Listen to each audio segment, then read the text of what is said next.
Alright, we are back with Lantern Control, playing some matches in a league this time.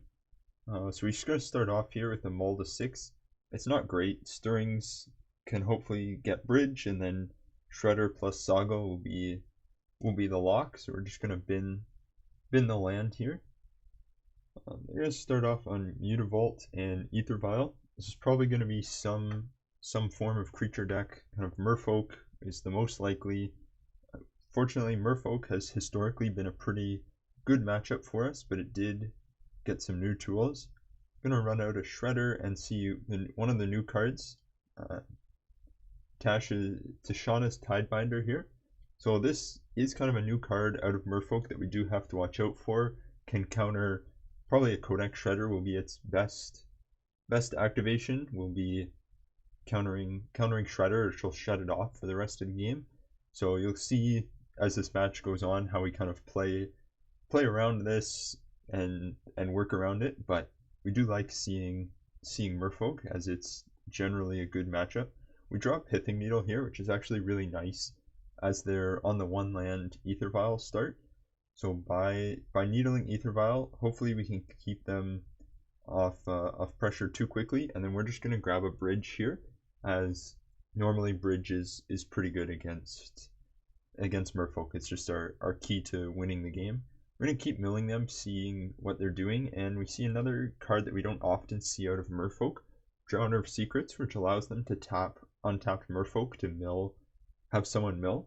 Now this is kind of a new tech, new idea out of Merfolk that we're going to have to really pay attention to, because obviously with Lantern, suddenly they can start milling the top of either player's library. So I didn't know they were on this when I played the needle, but seeing now, kind of this is a key needle target. They're gonna tick up Vial, and they do draw land here, but it is tapped, which gives us a bit of time. However, we are going to elect to just run a bridge out here. I think against Merfolk, it's important. We're not really realistically going to be the beatdown, and if we try to make constructs, they can kind of flash in a lot of stuff with Vial and really put us under pressure quickly, just with how many lords they have. And then they run out a Tide Shaper here. Obviously, killing Urza's Saga is pretty bad for us. It's not the end of the world, as we still have Bridge, which usually they just have Odawara, maybe a Brazen Bulwark, can deal with the Resolved Bridge main deck. Now this Drowner of Secrets we are going to have to watch out for. We have a couple Ghoul Caller's Bells here. We are going to keep milling ourselves, as we're almost at 5 lands, and Shredder, if we hit something like Lantern, or we can get the Saga or Stirrings back to try to find Lantern. As we keep playing here, they're just gonna they get a Drowner of Secrets, which definitely puts us in a precarious position, but if we can find a needle or anything like that, we should be all right. You'll see a bit later. So we keep drawing lands, but this does put us at 5 lands, which is what we need for Shredder. So we can get back only a Saga right now, and they're playing a Deepwater Pilgrimage. So it says whenever one or more non-token Merfolk you control become tapped, create a 1/1. So this is going to allow them to tap all their Merfolk down, basically like create another army of 1/1s with hexproof, which in terms of attacking through bridge, we don't mind at all. They're fine, bringing in all these Merfolk. They can't attack anyway, but they're going to be pretty good with Drowner of Secrets. As you'll see, they actually get to mill chunks pretty quickly. Yeah, so we did have a bit of confusion here with the new card. It does only say non-token Merfolk, so the Merfolks that it creates can't be tapped in its ability. So it isn't quite infinite here, as both me and my opponent, I think he realized earlier in the league, and yeah, it's not permanent. We're gonna draw an Inquisition here. We're definitely, so we do take the Trickbinder, and we kind of see they just have Merfolk cards. Like we're fine with them having any of these. They can't attack. Our hand is empty, So we kind of, our main priority here is just finding an answer to this Drowner of Secrets. So they're going to fire up the Mutavault and then tap it, and they're just going to keep milling us. We do notice a lantern if we pop out our graveyard here. There was a lantern that went to the graveyard. At this point, to be honest, we're more looking for a Pithing Needle than a lantern, as they'll be able to use a lantern more effectively than we will be. So they leave, yeah, they just run out Merfolk Lords. Not a big deal here. Play Stirrings and grab a lantern. Again, it was kind of the best thing to find, and at any rate, we're in a lot of trouble. They're gonna, with 37 cards, we're looking at only like maybe 4 turns, 3-4 turns, depending on how many Merfolk when they're firing up Mutavault. Like we're very close to being dead. I'm kind of go quickly through this part, as they're just gonna mill us a lot, and we're gonna struggle to find an answer here.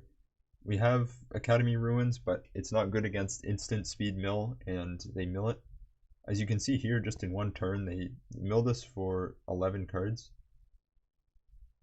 So we're like 2, and next turn they make even more Merfolk. So we basically have like 1 turn, as they untap here with 10 Merfolk, 11 if you count Mutavault. They're gonna make 4 extra. We're on a 2-turn clock. So it's kind of a matter of can we find anything, and we can. Just a spoiler alert. Even if we could, looking for something to get with, that's annoying. Yeah, we're just gonna fast forward here. Yeah, they mill everything. I don't know why subtlety is giant, but yeah, they just mill us out game 1, and it's kind of unfortunate that Merfolk has this angle of attacks. We concede before they mill us, but they have they have enough untapped Merfolk, plus some of them generating an additional 1/1 to mill us out at our end step, and then untap and double mill us again. So we are gonna have interesting sideboarding decisions. Generally, we're built just around protecting bridge, but you'll see we bring in things like Leyline for the next matchup, as Drowner of Secrets is a target player. In terms of sideboarding, normally against Merfolk, we're not bringing in as many lanterns, but because this list that we're playing against seems to be so focused on milling us, I think it is an important card to bring in. So we brought in the Leylines, not the lanterns. So Leyline of Sanctity. We brought in another Pithing Needle, so we got a full 4 main, and then we're cutting some cards like Thoughtseize. Just don't need it as much. There aren't a ton of cards that we want to take. They might be playing some counter magic, but we still have 6 options. The reason we cut Thoughtseize, not Inquisition, is because Inquisition still hits everything we care about and doesn't lose us life in this matchup. They're not playing, the One Ring, Leyline Binding, cards like that we would need Thoughtseize for. We cut Haywire Might. We don't really need it here. We don't expect too many artifacts. Yes, they can have Ether Vial, but I think them using Vial is not a big problem for us. And then we cut the Spellbomb and Cookbook. They're not kind of as fast as Burn, so a bridge can hold them, and Spellbomb, they're not really looking to loop from the graveyard, so that was kind of our sideboarding plan. And then as we open here, we have a pretty nice hand. We have Shredder and Bridge and 2 Stirrings to either find that 3rd land, or find a Pithing Needle, find a lantern, kind of whatever part we might be missing. And having the Leyline is just nice as as good insurance for their whole Drowner of Secrets tapping their Merfolk plan. This hand will get blown out pretty hard if they have a Force of Negation on our Codex Shredder turn 1, but I think we just have to take that risk with the potential upside of the hand. We're gonna run out kind of a Moment of Truth. Does Shredder resolve? And it does. We're pretty happy with that. Shredder sticking, we get to keep our land. Like I said, they run out an Ether Vial, which is where you could make the argument for Haywire Might. I still don't think it's good in this matchup. And we draw a Pithing Needle, which is very nice, but we're going to Stirrings here just to get some more options, and we're going to take another Needle. all their answers to bridge and a needle are usually going to be activated abilities, either Vordalian Hexcatcher, countering bridge, Otawara, bouncing it, anything like that. And Leyline also has the added benefit of turning off Hurkyl's Recall because it says target player, so we are safe from that answer from them. We're going to run out a Pithing Needle here, naming Otawara. With Drowner of Secrets, if they mill themselves, it's not as big of a deal for us at all, so they're just needling their outs are kind of what we're doing here, as we do already have the bridge in hand. Now they're just going to tick up Ether Vial, and they're going to run out their enchantment that makes them the more Merfolk. We're fine with this. We have a bridge coming on turn 4, hopefully, so we're safe from the Merfolk. We draw an Academy Ruins, which is nice. We can start milling ourselves here just to get some more value from it, and then we're just going to run out a bridge. I think we want to run out the bridge before something like Stirrings or Needle, because if we play bridge and it gets countered, like if they play a force here, we then have the Stirrings to hopefully find another one or find a way of digging to another one. So we're just going to kind of show how we get the lock set up. I'm going to fire up Ether Vial. Ether Vial on 2 is kind of a key number for Merfolk. A lot of their lords cost 2, but if we can also stop them from attacking, that's going to really reduce the effectiveness of their enchantment here. We're going to mill them. We kind of do want some surgical information. I think we can also milling ourselves here is fine, probably a bit better, but we do kind of want to empty our hand. We're going to lead on the Stirrings just to see what our options are, and then we grab a Saga. It's kind of our fastest way to getting a Lantern. You could grab Inventor's Fair. I think it's going to take a little too long. Saga is just a faster way of getting a card we need and still lets us survive, as well as Inventor's Fair. Additionally, you may have seen a video I had a bit earlier that came out talking about why we're dropping Inventor's Fair.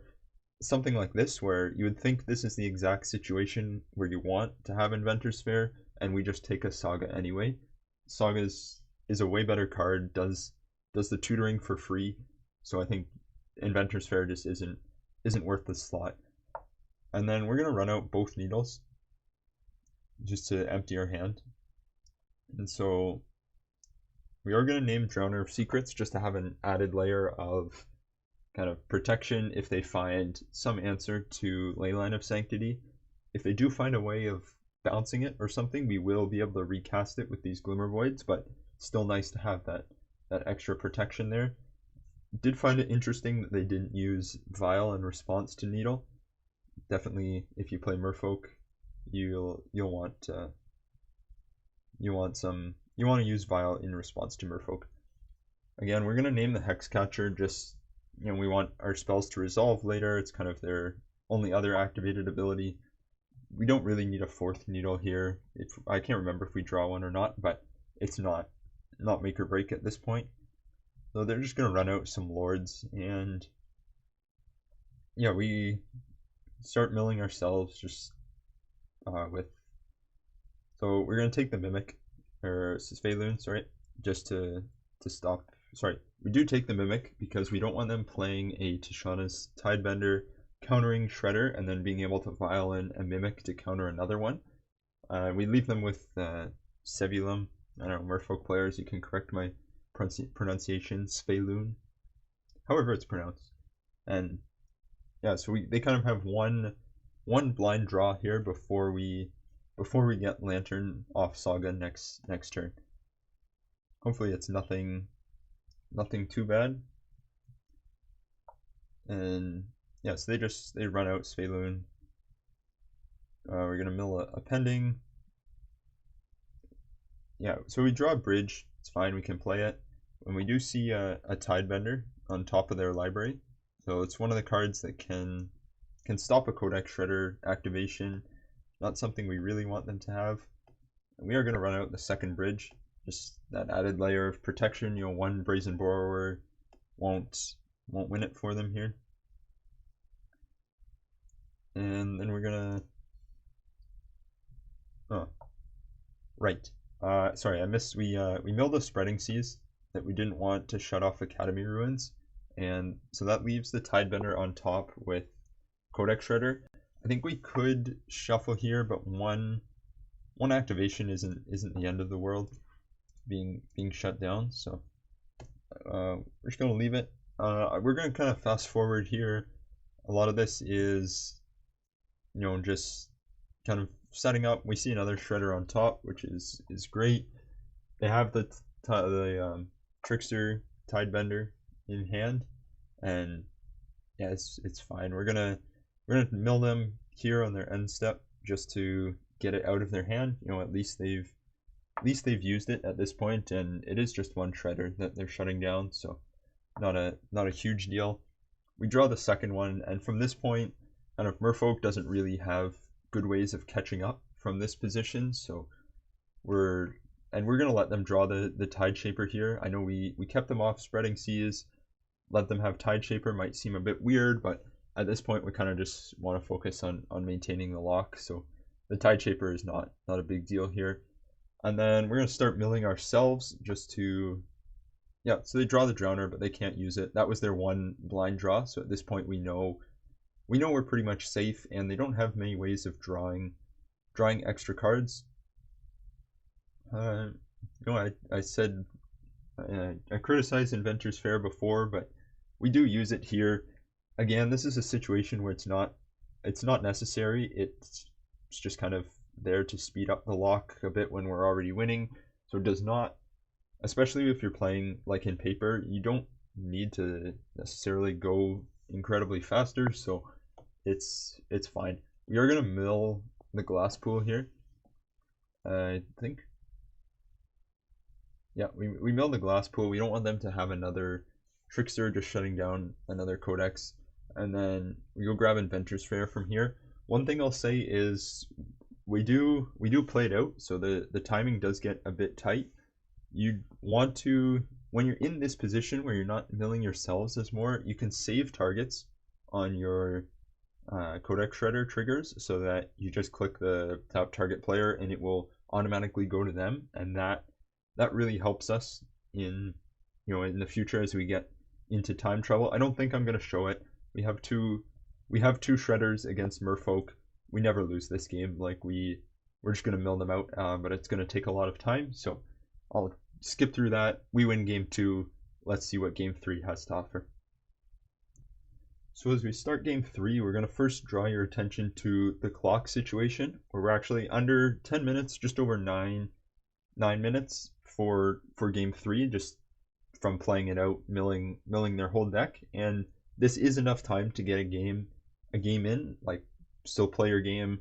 9 minutes is plenty. I'd say we have to go quickly, and I'm glad I wasn't playing this live, as I probably would have been slower just narrating. But as long as you're efficient with your clicking, you're focused, not taking a ton of time when you don't have to, 9 minutes is plenty to mill them out. So, you know, it was definitely a long match to play, but you know, it worked out. So we're gonna ship this. You know, it's too many lands, just a Shredder, not a great hand. Here is much nicer. We're gonna keep this. Has a prismatic ending for early Merfolk and Ether Vial, Ensnaring Bridge. Also a surgical extraction can be good depending on what we're able to get in there, and then hopefully Stirrings can find us something else. They're also on the mulligan, which is kind of nice for us. These were a bit less. Yeah, so we're gonna put a card in the bottom. The surgical, you know, it's nice, but it's not essential to the hand, so we're just gonna get rid of it. Yeah, obviously they're just gonna play a cavern, not too exciting first turn, and we're just gonna run out the Ancient Stirrings. You want to be very mana efficient your first couple turns, so doing this is quite important. We don't hit great, only a Codex Shredder. Not amazing, definitely maybe looking for a Saga or a Pithing Needle in this matchup or something, but a Shredder's fine, kind of our second piece of the lock. One thing to note here, we have Academy Ruins, but we don't have any lands that produce blue. So in order to use it, we will have to draw a Spire or a Glimmer Void at some point. We just run out both our mill rocks here, as you know, there's nothing depending yet, assuming they'll flash something in. And it is a Hex Catcher that they cast here, so this is going to delay Bridge by a turn. You know, some people think Catcher isn't great against Merfolk, but they're basically willing to sacrifice their entire board to counter a Bridge because they can't win through it by attacking, which is Merfolk's main win con. So, you know, from their perspective, it's very much worth it to sacrifice their board to play Ensnaring Bridge. So knowing that they're willing to do that means we have to find an answer to Hexcatcher before we play out Bridge, unless we're absolutely dead. So like said, with Academy Ruins, we're just going to mill ourselves here. Eventually we will find blue mana, and we want to have our graveyard well stocked when that happens. And we draw another Shredder here. Again, this is just going to help keep stocking graveyard. Note we are up to four lands already, and Shredder is only 5, so you know, we can get back if we mill a blue source or something like that. There's a lot we can get back. So we're going to exile the Hexcatcher. They're going to sacrifice just to have it in the graveyard. It's fine, we won't pay. We get it off the board, which is what we wanted, and we run out another Codex Shredder. And so they do have one of the trap Tidebinders here. Yeah, so they run it out. Oh, we're just gonna keep milling them. We have 3 mill rocks, and they shut off 1. We do see the force go to the graveyard, so hopefully, you know, it's less, doesn't come up as, like, hopefully they don't have one in hand. They do only have 3 cards in hand, which I guess means it's a bit less likely that they have it, which is good. And if they do, they'll kind of use a lot of their resources. Important, force does exile, so we can't get it back with Academy Ruins. That's something to note. We draw a Spire here. Importantly, this is blue mana for Academy Ruins and 5 mana for Codex Shredder. And we just run out the Bridge here. We don't want to let them draw extra cards. If they have the force, they're going to hold on to it until we inevitably cast Bridge. So I don't think it's worth waiting here. Additionally, we do have kind of enough mill, and their clock is relatively slow that, you know, even if this one gets countered, we're hopefully able to find another one. So we're basically 1 turn away from the lock here, as we can, you know, milling a ley line, fine, and they counter our other Codex Shredder. So this Trickbinder this Tidebender is a very good card.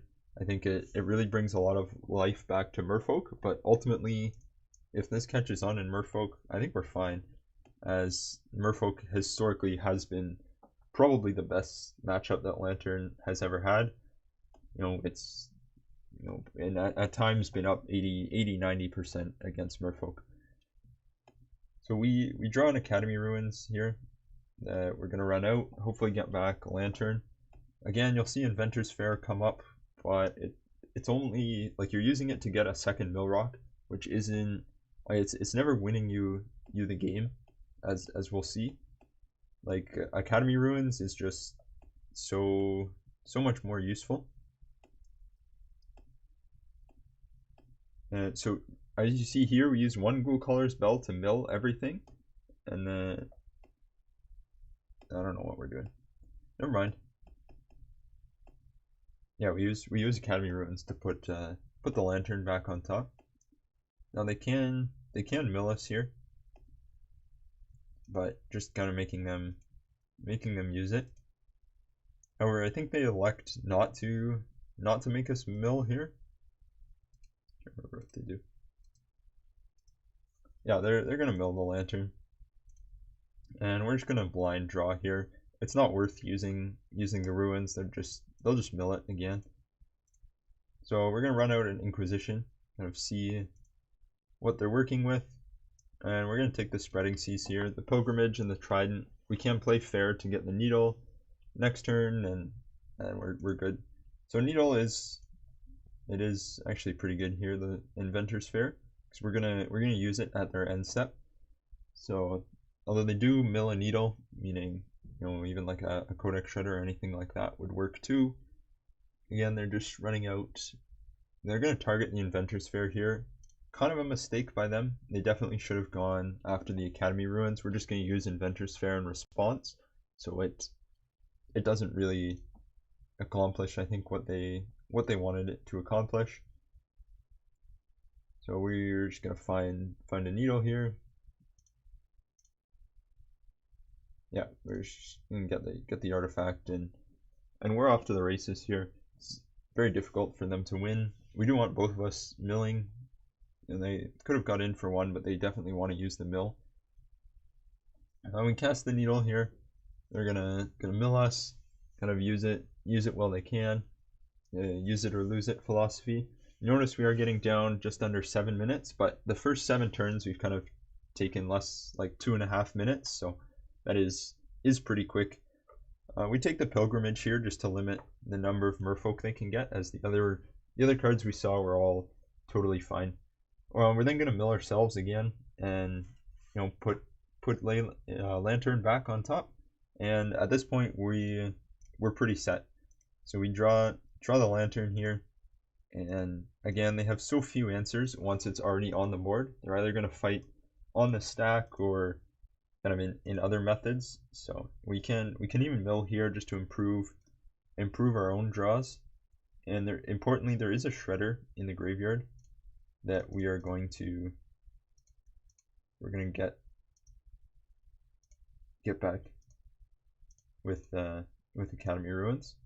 And then with the double lock here, we just mill them out. Again, this is a situation where having your save targets kind of auto target your opponent is pretty important.